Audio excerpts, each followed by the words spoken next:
Bro எதா இருந்தாலும் பேசி தீர்த்துக்கலாம் ப்ரோ. பொம்பளை பிள்ளை மேட்ரு வெளியே தெரிஞ்சா பிரச்சனை ஆயிரும். என்னடா பொம்பளை பிள்ளை மேட்ரு? அந்த பிள்ளை தான் எனக்கு பிடிக்கலன்றச்சுல, அப்புறம் என்ன ப்ரோ அப்படிலாம் இல்லை ப்ரோ. நேற்று நைட்டு கூட 1 மணி வரைக்கும் பேசிட்டு இருந்தோம் ப்ரோ. வேணா சாட்டரை எடுத்து பாருங்க ப்ரோ. ஏய் போன உள்ள வைடா.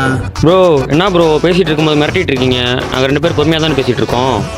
அப்புறம் மிரட்டாம 2 பேரும் 5 வருஷமா சின்சியரா லவ் பண்ணிட்டு இருக்காங்கடா. ப்ரோ 5 வருஷம் லவ் பண்ணுறீங்களா? ஆமாண்டா. நான் சிரிப்பு வருதா? எனக்கு மொதல் வாட்டி கேட்குறப்ப சிரிப்பு தான் வந்துச்சு. இப்போ அதான் உண்மை. ப்ரோ எப்படி ப்ரோ அந்த பொண்ணு என்கிட்ட பேசிட்டு உங்களே லவ் பண்ணோம் ப்ரோ? 2 பேரும் 4 வருஷமா சின்சியர் லவ் பண்ணிட்டு இருக்கோம் ப்ரோ.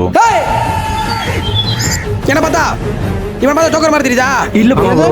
ஐயோ இல்லை ப்ரோ. சரி 2 பேரும் கன்ஃபியூஸ் ஆகிங்க. அந்த ரோடு எனக்கே இருக்கு. நீ அந்த பொண்ணு லவ் பண்ணி நான் அப்புறம் நம்புறது? நீங்கள் 2 பேர் லவ் பண்ணுறது நான் எப்படி நம்புறது? அது அந்த பொண்ணுக்கிட்டே கேளு. It's good idea. அப்பா உன் ஆள் நம்பர் அனுப்பு. இப்போ தெரியும் பாரு உண்மை.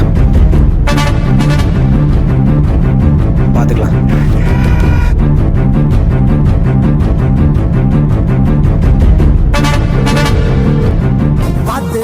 பேசுடா அவளுக்கு ஃபர்ஸ்ட் ஓனர் நானுடா.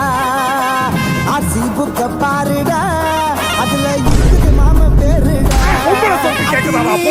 தாண்டி ஒஸ்தி பொண்ணா